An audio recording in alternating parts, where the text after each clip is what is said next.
Movie शुरू होती है तो हमें ये सीन दिखाया जाता है कि समुंदर से कुछ अजीबोगरीब क्रिएचर्स निकलकर शहर की तरफ बढ़ रहे हैं और उन्हें पैरासाइट्स का नाम दिया गया है। फिर हम एक आदमी को देखते हैं जो कि अपने कमरे में सोया होता है और उनमें से एक पैरासाइट रेंगता रेंगता उसके कान के अंदर चला जाता है। वो आदमी बहुत तड़पता है और उसके बाद फिर से नॉर्मल होकर सो जाता है। अब हमें एक लड़का दिखाया जाता है जिसका नाम शिनची था। वो रात को अपने कमरे में हेडफोन्स लगाकर गाने सुन रहा होता है। वो पैरासाइट उसके कान में घुसने की कोशिश करता है लेकिन उसे घुसा ही नहीं जाता। अब वो उसके नाक के पास चला जाता है। शिनची को खारिश होती है तो वो समझता है कि वो कीड़ा है तो वो उसे पकड़कर दूर फेंक देता है। वो उसको मारने के लिए आगे बढ़ता है लेकिन तभी वो पैरासाइट उसके हाथ पर काट कर उसके हाथ के अंदर चला जाता है। तभी उसकी मॉम भी वहाँ पर आ जाती है तो वो उनसे कहता है कि देखें मेरे हाथ में कुछ चला गया है। और जब उसकी मॉम उसका हाथ देखती है तो वो बिल्कुल ठीक होता है। अब अगली सुबह हमें दिखाया जाता है कि शिनची नाश्ते की टेबल पर बैठा होता है तो उसे अपने हाथ में बहुत अजीब फील होता है।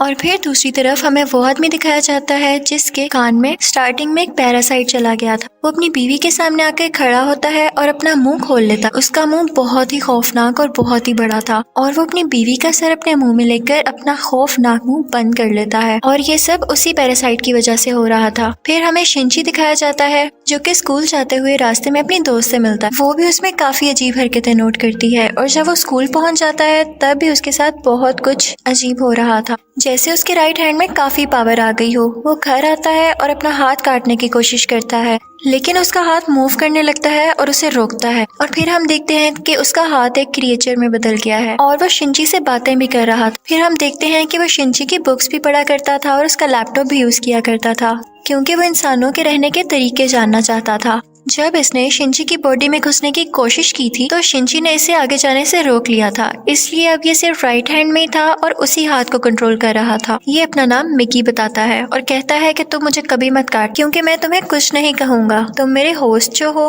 अब हम देखते हैं कि शिनची और मिकी में दोस्ती होने लगी थी लेकिन बाकी सब लोग जिनको पैरासाइट्स ने इन्फेक्ट किया था वो पूरे शहर में बहुत तबाही मचा रहे थे और इंसानों को मारकर खा रहे थे। दूसरी तरफ मिकी शिनची को खींचकर एक रेस्टोरेंट की तरफ ले जाता है। वहाँ पर भी बहुत सारे इन्फेक्टेड लोग यानी पैरासाइट्स इंसानों का गोश्त खा रहे थे। वो शिनची को देखते हैं तो उन्हें लगता है कि ये भी इन्फेक्टेड है और उससे भी वो गोश्त देते हैं। लेकिन जब उन्हें पता चलता है कि पूरी तरह से तो इन्फेक्ट नहीं हुआ बल्कि ये अभी भी इंसान है तो वो उसे ही मारने के लिए आगे बढ़ते हैं। लेकिन मिकी उनको आगे से मारता है और शिनची की जान बचा लेता है क्योंकि अगर शिनची मर जाता तो वो खुद भी मर जाता और ये उसने अपने फायदे के लिए किया था। अब न्यूज आती है कि शहर के लोग मारे जा रहे हैं और किसी को कुछ समझ नहीं आ रहा कि इन्हें मारने वाला है कौन, क्योंकि पैरासाइट्स अपना ये काम बहुत होशियारी और छुप के कर रहे थे। शिनची मिकी से कहता है कि तुम अपने साथी पैरासाइट्स को क्यों नहीं कहते कि इंसानों को मत खाएं। तो मिकी उससे कहता है कि तुम भी तो सब्जियों और जानवरों के गोश्त को खाते हो, तो इसी तरह हम लोगों का खाना इंसान ही है, तो इसमें बुरी बात क्या है। अब मिकी को पता चल जाया करता था कि उनके आसपास कौन सा पैरासाइट है। तो जब शिनची स्कूल जाता है तो वो उसे बताता है कि तुम्हारे पास एक और पैरासाइट, और वो कोई और नहीं बल्कि उसकी टीचर थी। वो टीचर जब शिनची को देखती है तो उससे भी पता चल जाता है कि इन्फेक्टेड है, लेकिन वो कहती है कि तुम्हें मुझसे डरने की कोई जरूरत नहीं है क्योंकि मैं इंसानों को नुकसान नहीं पहुंचाना चाहती, बल्कि मैं उनके तरीके इसलिए पढ़ रही हूँ ताकि इंसानों जैसी क्वालिटीज हमेशा मुझ में रहें। वो उसे दो और पैरासाइट्स के पास लेकर जाती है, एक स्टूडेंट होता है और एक पुलिस ऑफिसर। वो बताती है कि ये पुलिस ऑफिसर मेरा हस्बैंड है और हमारा बेबी होने वाला है और वो बेबी बिल्कुल नॉर्मल इंसान होगा, तो हम भी इंसानों की तरह ही रहना चाहते हैं। हम किसी को नुकसान नहीं पहुंचाएंगे, किसी को सरेआम नहीं मारेंगे, लेकिन छुप के गोश्त खाना चाहते हैं। तो क्या तुम हमारा ग्रुप ज्वाइन करोगे? लेकिन मिकी इस बात को नहीं मानता। अब अगले दिन वही पुलिस ऑफिसर उन लोगों के पास आता है तो मिकी शिनची को बताता है कि ये हमें मारने आया है क्योंकि इसे पता चल चुका है कि उस दिन रेस्टोरेंट में हमने एक पैरासाइट को मारा और इसी के साथ वो पुलिस ऑफिसर इन पर अटैक कर देता है। अब मिकी और शिनची भी बहुत लड़ते हैं और इसको फाइनली मार देते हैं। जब शिनची घर आता है तो उसे बहुत बुरा लग रहा कि उसने एक मर्डर कर दिया, लेकिन दूसरी तरफ हम देखते हैं कि पुलिस ऑफिसर की बॉडी से वो पैरासाइट निकलकर किसी और की बॉडी में चला जाता है और ये कोई और नहीं बल्कि शिनची की माँ थी और वो शिनची को मारने के लिए उसकी तरफ बढ़ रही थी। मिकी शिनची को बताता है कि तुम्हें मारना चाहती है, तो शिनची उसे कहता है कि खबरदार तुमने मेरी माँ को कुछ कहा, क्योंकि वो अपनी माँ से बहुत मोहब्बत करता था और वो नहीं चाहता था कि उसकी माँ मरे। लेकिन देखते ही देखते उसकी माँ का सर भी बाकी पैरासाइट्स की तरह खुलने लगता है और वो शिनची पर अटैक कर देती है। उसका बहुत खून जाया होता है और वो मरने के करीब होता है। लेकिन अगली सुबह हम देखते हैं कि वो दोबारा से उठ खड़ा हुआ है। तो मिगी उसे बताता है कि तुम बहुत जख्मी हो गए थे, लेकिन मैंने अपने सेल से तुम्हारे जख्म को ठीक कर दिया। लेकिन यहाँ बुरी बात ये थी कि अब शिनची की बॉडी में मिगी के सेल्स चले गए थे और अब वो पूरी तरह इन्फेक्ट हो रहा था। अब शिनची अपनी माँ को ढूंढने लगता है, लेकिन वो कहीं पर नहीं मिलती। तो वो टीचर के पास जाता है और पुलिस ऑफिसर के बारे में पूछता है, लेकिन वो टीचर भी उसे कुछ नहीं बताती। मिगी उसे बताता है कि अब दिन में मुझे भी 4 घंटे सोने की जरूरत पड़ेगी और उस वक्त मैं तुम्हें बचा नहीं सकूंगा, तुम्हें अकेले ही लड़ना होगा। लेकिन क्योंकि मिगी के सेल्स भी अब उसकी बॉडी में थे तो उसके अंदर मिगी की क्वालिटीज भी आने लगी। खैर, फिर हम देखते हैं कि वही स्टूडेंट जो टीचर ने दिखाया था, जो कि अब पैरासाइट बन चुका था, वो भी शिनची के स्कूल में ही एडमिशन ले लेता है। वो शिनची का दोस्त बनने का ड्रामा करता है, लेकिन आहिस्ता आहिस्ता सबको पता चल जाता है कि वो पैरासाइट है और फिर वो स्टूडेंट इन सब को मार देता है। इसके बाद वो शिनची की दोस्त को भी मारने भरता है, लेकिन शिनची अपनी दोस्त को उठाकर बिल्डिंग से जंप लगा देता है। अब वो टीचर वहाँ पर आती है और वो चाहती थी कि स्टूडेंट मर जाए, क्योंकि इसकी वजह से उसका राज भी खुल सकता था। वो वहाँ पर ब्लास्ट करती है, लेकिन उसे कुछ नहीं होता और फिर पुलिस वहाँ पर आ जाती है, लेकिन वो पुलिस को भी मार देता है। अब मिगी शिनची को बताता है कि वो बिल्डिंग की छत पर है और शिनची दूसरी बिल्डिंग की छत पर जाकर उसे एरो से मार देता है। और उसके बाद वो टीचर के पास जाता है और उस पुलिस ऑफिसर का एड्रेस पूछता है, जो कि पैरासाइट था, और टीचर अब उसे एड्रेस दे देती है। उस पुलिस ऑफिसर का पैरासाइट अब भी उसकी माँ के अंदर था। लेकिन यहाँ पर मिगी के सोने का टाइम हो जाता है, तो इसका मतलब ये था कि शिनची को यहाँ पर अकेले ही लड़ना था। उस पैरासाइट को खत्म करने के लिए जैसे तैसे करके वो उसकी गर्दन काट देता है, जिसके बाद उसकी माँ और वो पुलिस ऑफिसर दोनों मारे जाते हैं। फिर हम देखते हैं कि शिनची अपनी दोस्त से हॉस्पिटल मिलने जाता है। वो बातें कर रहा होता है कि मैं एक एक करके सब पैरासाइट्स को मार दूंगा, कि तभी हम देखते हैं कि कोई उनकी पिक्चर्स ले रहा है और वो कोई जासूस था। और उस इंसिडेंट के कुछ महीनों बाद का टाइम दिखाया गया है, जब आर्मी को पता चल जाता है कि इस शहर में कोई पैरासाइट्स हैं जो लोगों पर अटैक कर रहे हैं और वो लोगों को बचाना चाहते थे। फिर वो जेल से एक सीरियल किलर को लाते हैं जो पहचान सकता था कि पैरासाइट कौन है और नॉर्मल ह्यूमन कौन है। उसके सामने एक एक करके लोग लाए जाते हैं तो वो सबको नॉर्मल कह देता है, लेकिन जब उसके सामने शिनची आता है तो वो सोच में पड़ जाता है और काफी सोचने के बाद कहता है कि ये भी नॉर्मल है। अब शिनची जब घर जा रहा होता है तो मिगी उसे बताता है कि हमारे बहुत पास एक पैरासाइट है, और वो पास के एक बिल्डिंग में जाते हैं जहाँ पर वो पैरासाइट एक इंसान का गोश्त खा रहा होता है। जब वो पैरासाइट शिनची को देखता है तो उसकी तरफ बढ़ता है, लेकिन मिगी इसे मार देता है। फिर अचानक उसे फील होता है कि जैसे उसके पीछे कोई है, और ये कोई और नहीं बल्कि वही आदमी था जिसने पार्ट 1 के एंड में शिनची और मिगी की पिक्चर्स ली थी। और फिर हमें शहर का मेयर दिखाया जाता है जो कि पैरासाइट्स की फेवर में बोलता और बहुत बुरा आदमी था, और वो टीचर भी उसके साथ मिली हुई थी। और अब हम देखते हैं कि उस टीचर का बेबी भी हो चुका था जो कि बिल्कुल नॉर्मल ह्यूमन था। वो मेयर जान गया था कि शिनची पैरासाइट्स को मार रहा है, तो वो भी उसे मारना चाहता था, लेकिन टीचर उसे मना कर देती है। वो कहती है कि मिगी और शिनची आपस में जुड़े हुए हैं, तो मैं देखना चाहती हूँ ये कैसे एक साथ रहते हैं, और अगर तुम शिनची को मारोगे तो हमारा पैरासाइट मिगी भी मर जाएगा। और इसीलिए उसी ने शिनची के पीछे वो जासूस भेजा था ताकि वो उस पर नजर रख सके।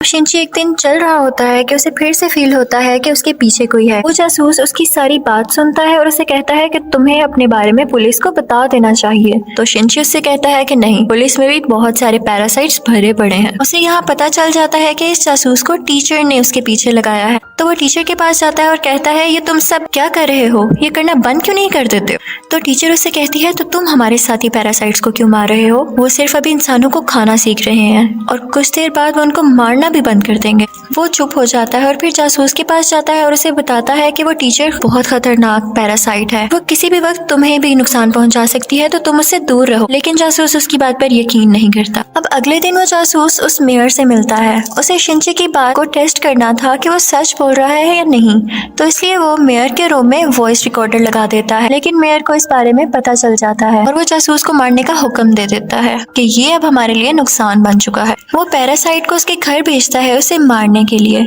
लेकिन वो घर पे नहीं होता तो वो उसकी बेटी को मार देते हैं। अब दूसरी तरफ शिंची को मिगी बताता है कि तुम पर 5 पैरासाइट्स अटैक करने आ रहे हैं। अब उनकी तरफ एक आदमी बढ़ता है और उसी आदमी के अंदर वो 5 पैरासाइट्स थे। मिगी और शिंची उससे फाइट करते हैं और उसका सर उड़ा देते हैं। उन्हें लगता है कि अब ये मर चुका है, लेकिन अभी तो सिर्फ एक पैरासाइट मारा गया था और 4 अभी भी बाकी थे। बाकी के पैरासाइट्स उसके हाथ में आ जाते हैं और उसे कंट्रोल करने लगते हैं। अब वो टीचर मेयर से कहती है कि जब मैंने तुम्हें मना किया था कि तुम उस जासूस या शिंची को मारने के लिए पैरासाइट नहीं भिजवाओगे तो तुमने ऐसा क्यों किया। अब मेयर यहाँ पर नोट करता है कि उस टीचर के दिल में माँ बनने के बाद इंसानों वाले इमोशंस वापस आ रहे थे, तो इसे बात बिल्कुल अच्छी नहीं लगती। अब वो उस टीचर को मारने के लिए 3 पैरासाइट्स भेजता है, लेकिन चूंकि वो भी पैरासाइट थी तो उसको पता चल जाता है कि कोई उसे मारने आ रहा है और वो उनको पार्किंग में बुलाती है और उन तीनों से अकेले ही मुकाबला करके उन्हें मार देती है। लेकिन जब वो घर आती है तो वो देखती है कि उसका बच्चा वहाँ पर नहीं है और उसे एक नोट मिलता है जिस पर लिखा होता है कि तुम्हारा बच्चा मेरे पास है और ब्रिज पर मुझसे मिलने आओ। इनफैक्ट वो नोट उस जासूस का था। वो अपनी मरी हुई बेटी का बदला लेना चाहता था टीचर के इस बेबी को मारकर। वो टीचर घबराते हुए शिंची को भी अपने साथ वहाँ लेकर जाती है, तो शिंची उस जासूस को बताता है कि तुम्हें इसे मारकर कुछ नहीं मिलेगा क्योंकि ये बेबी एक नॉर्मल इंसान है। इसी दौरान आर्मी भी वहाँ पर आ जाती है और उन्हें पता चल जाता है कि मेयर ने अपनी बिल्डिंग के अंदर बहुत सारे पैरासाइट छुपाए हुए हैं। अब वो बिल्डिंग से एक एक करके लोगों को निकाल रहे थे और उनमें से जो पैरासाइट था वो उसको शूट करते जा रहे थे। सीरियल किलर भी वहीं पर था और फिर हम मेयर को स्पीच करता हुआ देखते हैं जो बता रहा होता है कि असली मॉन्स्टर्स तो इंसान है जो कि पैरासाइट्स को बिला वजह मार रहे हैं। तो वहाँ पर बैठे हुए आर्मी के सब लोग उसे शूट कर देते हैं जिससे उसकी डेथ हो जाती है। तभी वो सीरियल किलर चिल्लाने लगता है कि ये इंसान था, ये तो बस पैरासाइट्स का साथ दे रहा था। लेकिन जब वो पीछे मुड़ के देखते हैं तो वही आदमी उनके पीछे खड़ा होता है जिसके अंदर 5 पैरासाइट्स थे। सब उसे शूट करते हैं लेकिन उसे कुछ नहीं होता। फिर हम देखते हैं कि जासूस उस बच्चे को फेंकने ही वाला होता है। टीचर जब ये देखती है तो अपने बच्चे को बचाने के लिए उसे मजबूरी में पैरासाइट बनना पड़ता है। वो अपना एक हाथ निकालकर जासूस की चेस्ट में घुसा देती है जिसकी वजह से सबको पता चल जाता है कि वो एक पैरासाइट है। पुलिस उस पर मुसलसल शूट करने लगती है और वो जान गई थी कि अब उसकी जान नहीं बच सकती, तो वो अपना बेबी शिंची को पकड़ाने आती है। जैसे ही वो बेबी शिंची को पकड़ाती है बहुत ज्यादा गोलियां लगने की वजह से उसकी फौरन डेथ हो जाती है। यहाँ पर शिंची को अपनी माँ भी याद आने लगती है और उसमें इंसानों वाली फीलिंग्स दोबारा से आने लगती है। अब पुलिस शिंची को अपने साथ इन्वेस्टिगेशन के लिए ले जाती, लेकिन साथ ही उन्हें खबर मिलती है कि उस पैरासाइट ने जिसके अंदर 5 पैरासाइट थे आर्मी को मार दिया है। तो शिंची फौरन से कार लेकर वहाँ पे जाता है और वही पैरासाइट उसकी कार को रोककर उसका एक्सीडेंट कर देता है। अब वो जंगल में चला जाता है और मिगी से कहता है कि जब तक तुम मेरे साथ हो उसको पता चल जाएगा कि हम कहाँ हैं, तो तुम मुझसे अलहदा हो जाओ प्लीज। इसी के साथ वो पैरासाइट फौरन वहाँ आ जाता है और उन पर अटैक करने लगता है। अब क्योंकि शिंची और मिगी की काफी दोस्ती हो चुकी थी तो मिगी अपनी कुर्बानी दे देता है, यानी अपनी जान सेक्रीफाइस कर देता है, उसकी बॉडी से अलग हो जाता है और शिंची को वहाँ से भाग जाने का कहता है और मिगी को वो पैरासाइट मार देता है, जिस पर शिंची काफी उदास हो जाता है और फिर अपनी दोस्त के घर की तरफ जाता है। वो उसका बहुत ख्याल रखती है। वो लेटा होता है कि एकदम देखता है कि उसके बाजू में से मिगी का एक और हिस्सा ग्रो कर रहा है और ऐसा इसलिए हुआ क्योंकि जब मिगी ने अपने बॉडी सेल्स से के उसकी बॉडी को ठीक किया था तो मिगी के सेल्स भी तो उसकी बॉडी में आ गए थे, इसलिए वो चाहता तो दोबारा ग्रो कर सकता था। शिंची को फील हो गया था कि अब ये दोबारा आ रहा है तो उस पैरासाइट को दोबारा से पता चल जाएगा कि मैं कहाँ हूँ, तो अपनी दोस्त की जान बचाने के लिए उसको बाय कहकर वहाँ से चला जाता है। लेकिन जैसे ही वो बाहर जाता है तो वो पैरासाइट उसे पकड़ लेता है, लेकिन एक फैक्ट्री में पहुंचकर शिंची एक केमिकल रोड उसकी बॉडी में घुसा देता है, लेकिन उसे कुछ नहीं होता। तो वो कहता है कि तुम मुझे क्या समझ रहे हो, मैं तो तुम्हें मारकर बाकी इंसानों को भी मार दूंगा और फिर मैं और बाकी पैरासाइट्स इस दुनिया पर रूल करेंगे। वो उसे मारने ही वाला होता है कि मिगी फौरन से उसकी बॉडी में दोबारा ग्रो कर जाता है और उस पैरासाइट पर अटैक कर देता है। इसी के साथ उसकी बॉडी में कुछ होने लगता है और वो तड़पने लगता है। तो मिगी शिंची को बताता है कि जिस रोड से तुमने इसको मारा उस पर बहुत केमिकल्स लगे हुए थे और अब पैरासाइट्स इसकी बॉडी में नहीं रहना चाहते और एक एक करके सब पैरासाइट्स उसकी बॉडी छोड़ देते हैं और अब सिर्फ उसकी बॉडी का ढांचा बाकी रह गया। तो शिंची वो उठाकर नीचे आग में फेंक देता है जिससे फाइनली उसकी डेथ हो जाती है। अब हमें काफी दिन बाद का टाइम दिखाया जाता है जब सब कुछ नॉर्मल हो चुका है। तो मिगी शिंची से कह रहा होता है कि अब जैसा कि इस दुनिया में कोई भी पैरासाइट नहीं रहा तो हमें भी साथ नहीं रहना चाहिए, मैं तुमसे अलग हो जाऊंगा। लेकिन शिंची उसे मना कर देता है तो मिगी खुद ही अपने आप को खत्म कर लेता है और शिंजी का हाथ वापस से अपनी फॉर्म में आ जाता है, जिस पर वो काफी उदास हो जाता है और मिगी को मिस करने लगता है। अब हम देखते हैं कि काफी टाइम गुजर गया है और शिंजी और उसकी दोस्त अच्छी जिंदगी गुजार रहे थे और वो उस टीचर के बेबी से भी मिलने जाया करते थे कि अचानक हम देखते हैं कि वो सीरियल किलर वापस आ गया था और वो शिंजी की दोस्त को किडनैप कर लेता है। वो उसके कान में कहता है कि असली मॉन्स्टर इंसान है, लेकिन शिंजी की दोस्त उसे कहती है कि असली मॉन्स्टर तो तुम हो, तुम लोगों को मारते हो। तो इस बात पर वो सीरियल किलर उसको बिल्डिंग से नीचे धक्का दे देता है, लेकिन शिंजी फौरन से जाता है और अपना हाथ लंबा करके उसे बचा लेता है और यहाँ पर उसे फील होता है कि उसकी मदद यहाँ पर मिगी ने की है और यहाँ पर मूवी फाइनली खत्म हो जाती है।